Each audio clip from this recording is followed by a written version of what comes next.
birthday. And so I wanted to do something that I don't normally do, which is a live stream of what is going on in the warehouse. These kind of videos, like I said, don't do them very often, mainly because it's a working warehouse and there's always a lot of stuff and mess going on around the place. But here is an opportunity, a special treat just for you, as a celebration of 12 years. 12 years ago today is the day that we officially registered eDub as a business. So I take that as our birthday, even though the kind of origin of how we started kind of happened the summer previous to the October, where we were just having a lot of fun ideas about whether it was even possible to do electrification of things like classic campers like these gorgeous beasts. But here you are. So 12 years ago today we started, and this is where we're up to 12 years on. It's been a very long journey. It's been a lot of fun to be figuring out all the different ways that things work, and putting them all together and figuring out some answers. So I wanted to spend a bit of time just kind of showing you around. So outside at present I have five vehicles, mainly because the warehouse on a working day, the warehouse has some space for some static projects that stay still and can't move because they're being built, and then we have some space for moving vehicles that do move, like these ones, in and out, so that we can have a lot of space, work on the projects where they are, and then we can kind of move forwards with that. So I want to show you around. So what you've got here is, this is a Porsche 911, so it's G-body conversion. This one is back with us for a service, and is here. Actually, the service has been completed, so we're just waiting for the customer to organise having that collected. Porsche 911 conversion. I will show you some of the details. Let me just see. So inside, we've got pretty good spec on this one. It's a lovely kind of interior that's going on. We've got our dials in the centre there. Obviously no clutch and gear stick. In the back, in the engine bay, we've got our conversion system. So that's for the 911, so it fits kind of perfectly in there. This one's got CCS2, but we've got CCS1 options available as well. And then in the front, we have got, do you know what, I could just spin the camera around, couldn't I? Then I can see it a bit better. Let me do that. Just spin it up and we can see. This might need two hands, so I'll see how I go. Here we are in the front. So again, the other half of the conversion system. So if you're wanting a larger pack capacity, then we put the extra box in the front, and all of the control systems. So heating, air conditioning, charger, DC-DC converter. Those have since been upgraded since we did this conversion. So you can now have a charger DC-DC unit combined to free up a bit more space, and then a load of other control systems too. But I really don't mind this Targa. It's a lovely vehicle. It's a lot of fun to drive, and I think it matches electric conversions absolutely perfectly. And these are quite cool as well, because traditionally our Porsche conversions have Tesla drive units, which is quite normal throughout the industry, but we can also fit our eDub drive unit into these as well. So I will show you more about that in a moment. Moving on to these two beauties. So show you a couple of split screens all at the same time. So we have, there we are, beautiful, absolutely gorgeous. Now I'm a bit sad about this one because it's about to go home, and I don't like it when vehicles go home because then I don't get to see them anymore. So this camper's been with us probably around 12 months now. So it came to us, needed a bit of restoration work as well. So it had some kind of bubbling under the windscreen, which is quite normal for split screens, and a bit of bubbling on the bottom of the doors along here as well, where rain had kind of leaked in down the edges there. It just, these things happen. So we had all of that sorted as well. But yeah, very good. I mean, baby blue. Come on. Yeah, absolutely gorgeous. You've got LED lens, so the bulb upgrades have been upgraded to LED on the inside. In fact, I think they turn on without the kit, so I might be able to show you those.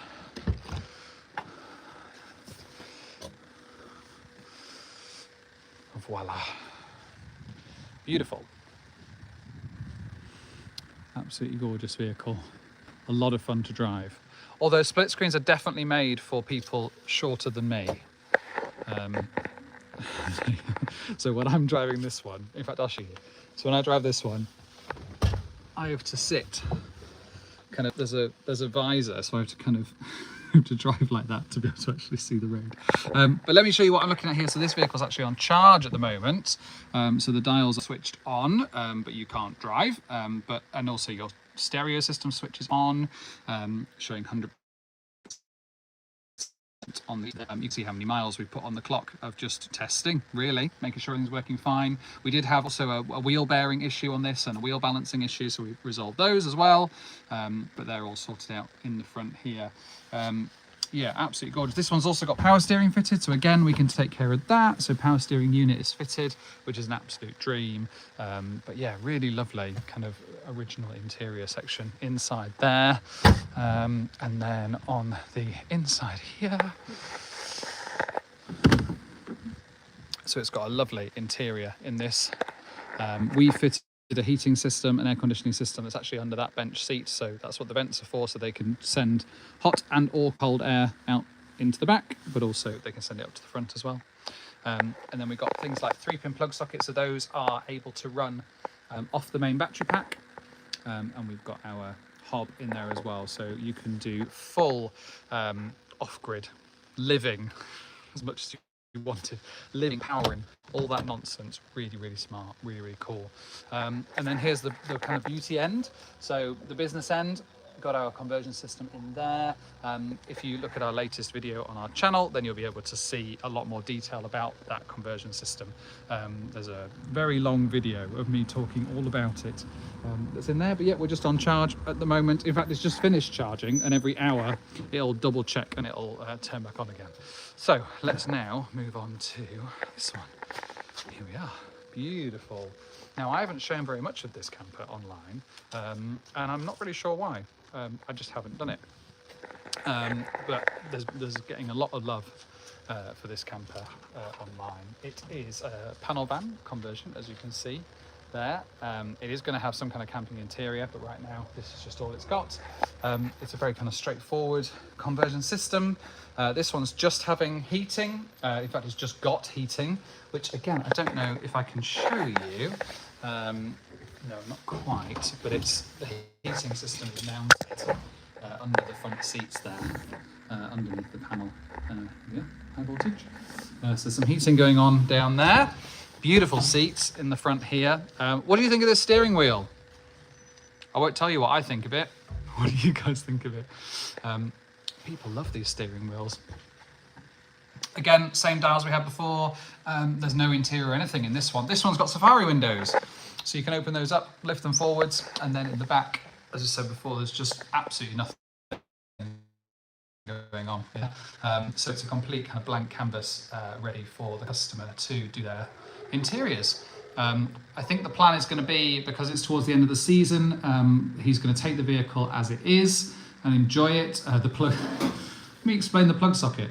The plug socket is there because, again, this vehicle has an off-grid power supply, and it will eventually be fitted into cabinets and stuff in the back here. But for now, to make sure we had all our systems working, we've simply wired it into just a floating 3-pin plug that allows you to use it for power in the back there. But yeah, everything else is just kind of clean slate, absolutely ready to go.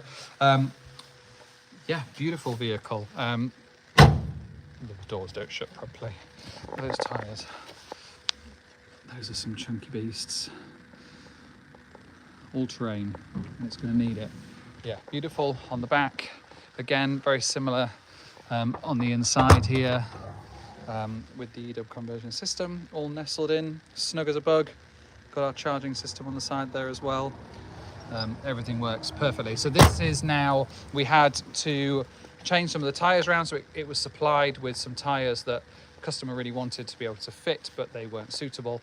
So we had to swap around a few tyres to then make it work, and it's now in the process of having range testing. So that's that one. Let me know, so far, let me know your favourite. How's that? Would you charge it if living off-grid? Good question. If you're living off-grid, I suppose the broad answer, let me turn around. How do you charge? So the question there, how do you charge it if you're living off grid? The same way you would try and charge anything, I suppose, is the definition of your off grid. If your off grid is completely off grid, then you have to, I assume there will be some level of, most off-gridders are at least generating and using some level of electricity. And if you've got back, so if you had AC power from even a 3-pin plug, these will charge from that, absolutely no problem. We've built specific charging infrastructure into all of our campers that mean that they can charge from any power supply. So they come with a charging brick. In fact, I can't see one. I might have one inside. Here we are. So they get supplied with this fancy unit. And what this can do is this can charge at various different speeds. So you can, when you're plugging into a 3-pin plug, which this one has, regular 3-pin plug, or into like a commando socket, so something like one of these, like a campsite socket, the vehicle itself can pick up off really slow speeds. Even if you can only charge at 6 amps, really slow for an electric vehicle, you can still do that with our campers. So hopefully that answers your question. If it doesn't, then ask it again in a different way, maybe. Also, any more questions, please throw them in. I will notice them as we go, I'm sure I will. Let's have a look. So this is Maggie. So some of you may have seen Maggie previously. Maggie was our hire camper. We are just going through, she hasn't had an update in quite a while, so I'm just updating some of the battery management system and the driver unit system just to make sure they are all working perfectly. She's absolutely gorgeous. Now Maggie is for sale. And it's a whole camper. So at the moment, our camper van conversions prices start at 64,000 for just the conversion. Yeah, there we are. Also upgrading a few. The tap wasn't working, so I'm fixing the tap. Maggie is available as a complete camper with conversion, 100-mile range, CCS rapid charging for £50,000. So an absolute steal, an absolute bargain. And if you did want to sign up with our kind of host program, of use, because she was built to be hireable, then let us know, because there might be a way of us teaching you how to hire a camper and maybe make a bit of extra income off the back of that as well. It's a lot of fun. Matilda over the far side, very quick one before I go inside and show you some of the other stuff that's going on.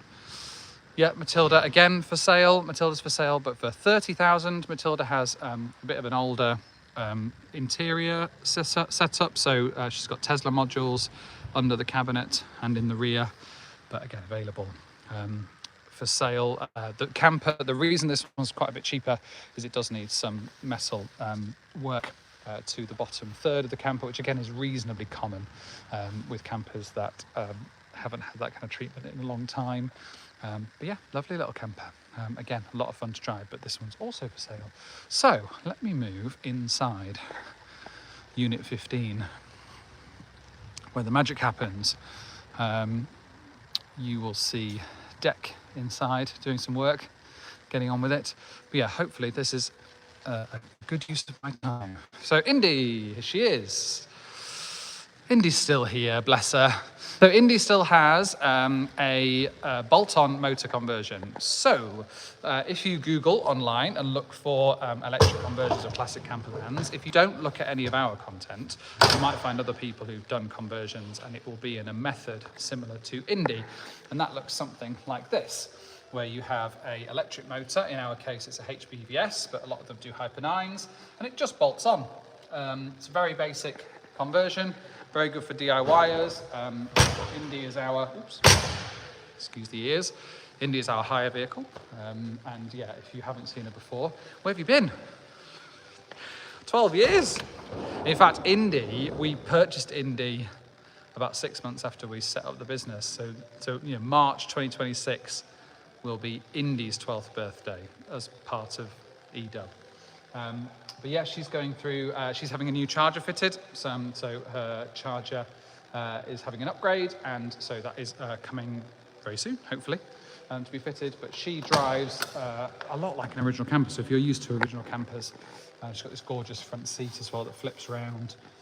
She does have gear stick and clutch, but yeah, really beautiful, beautiful vehicle. Next one, e-scoot. E-scoot was a lot of fun, and genuinely, when I'm feeling a bit miserable, this is what I drive around the yard. So e-scoot's got the electric motor, hub motor and battery on the side there, and it's just twist and go. Really lovely little unit, a lot of fun. That was a project, that we built the system of how to convert and sell those for people who are interested. So if e-scoot conversions are interesting to you, then let us know.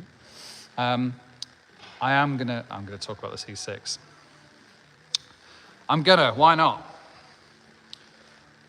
T6 is here. This is a project for a Swiss customer who is wanting electrification of T6.1s to then turn into glamping campervan setups around Switzerland. Is a very exciting idea. So the regulations in Switzerland is that if you are changing a vehicle in any way, it has to stay within 10% of its original power and weight, and lots of other things as well, but those are the main ones. So for this version, it's a Tesla Model 3 drive unit in this setup, and then you can just see the battery box underneath. So that's the end of the battery box, the sockets you can just see on there.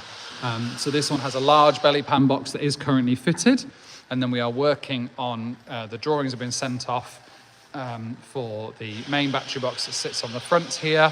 There's some of it over here. So this is the kind of internal frame, the external frame, and then we will have a clamshell that holds the batteries as they're then bolted onto this frame that goes into the front. But that's the T6. There it is. The other thing that I'm trying to integrate at the moment is trying to get the original kind of heating, air conditioning switches to hook up to our system, which should be, it's not straightforward, but there you are. It's all little things like that to try and make it really aesthetic. Couple more at the back here. That one is going for restoration very soon. It's one of the latest ones that we've brought in. Literally not much has happened to it, so it looks like it's a bit abandoned in the corner. It's not, it's just sat there waiting to go to restoration. So still got its engine in there, and it's just waiting its turn, really, before it goes off for a bit of a change.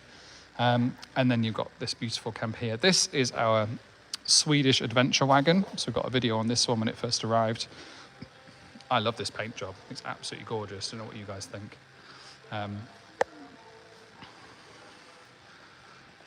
This one is kind of finished, but we're just waiting on some fabrication before we can mount everything inside. So we've got our original dash all wired up and working. We've got our kind of pedal system and the air conditioning system mostly wired as well. Deck is just finishing off the insulation with the Dynamats because it's going to quite a cold climate, and we want to make sure we're insulating from cold and obviously noise as well as much as possible. This one's having a full camping interior eventually, but the plan is to get it all kind of put together and working and driving first. Look at that pop top. How fun is that? Genuine, you would just throw kids up there, wouldn't you? Your kids, ideally, not any kids. But there they are. And then in the back, so we've got, it's a bit cozy right now, but you can just see through the top there, the handy side of having a T2, because you can see through the top. So we've got our petrol tank shelf set up there. So we've got our inverter in the middle there. You've got charger DC-DC on the side. That's the off-grid inverter, and then the coolant heater on the side there as well. And then underneath, we've got all our ECB system designed and put on the side, and then the cooling system over on this side as well, all ready to go. And like I said, the actual battery box is here out the way, so that when it's ready, and it has been all kind of plugged in and turned on, and it works, but we can't drive it. So that's the battery box, and then the eDub drive unit for this model is right here. Wonderful little unit. We're really proud of these. That in this format, you've got the electric motor running through a single speed reduction gearbox into a differential, but we can also run these into kind of prop shaft direct drive setups if you were wanting it as a kind of front engine. So we've done something similar in our Morris Minor conversions, but not with this motor, where you'd have this bit sat under the where the gearbox used to be, with a kind of gearbox coupling on the back of it. And they work really, really well. And then they have an inverter unit that I showed you in the green camper to control that system as well. But they work brilliantly, and they do have power up to 150 brake horsepower. So if you're wanting a more sympathetic electric conversion, something that doesn't tear the vehicle apart, the eDub drive unit might be absolutely perfect for that job. Couple of other little bits, but then to be honest, I think I've shown you everything I need to show you. So we've got another battery box that we're currently building at the moment. This is what battery box looks like on the inside. That's the back of it, and then we've got the front of it around here as well, and the control board underneath that will be bolted to the front. But that is currently in process of being built. This one is going to be fitted to a red camper van that's currently off-site. Stay tuned to our channel, and you'll be able to see a load more of that when it comes through. But there we have it. So I hope you enjoyed today's little tour. Like I say, I don't do these things very often just because the place is a bit of a mess. But there you are. I hope you've enjoyed it. If you have, then please let me know. I'd love to know. And also if you saw anything, because I'm in this all the time. So if I have pointed out something that I just really haven't spoken about much online, and you were like, what on earth is that? Why on earth have I never heard anything about that particular thing that eDub are working on? Let me know, because it'd be curious to know what you guys are interested in seeing. But thank you so much for joining me on a 2 o'clock on an afternoon. Happy birthday to us. So 12 years of being in the industry. Very, very excited. Hi, Abs Garage. Thank you so much for joining us. But yeah, hopefully, and again, if you think live streams are quite fun, then let me know what you're up to. We would love to spend more time talking to you guys as we work this through. But yeah, thank you so much, and we'll see you next time.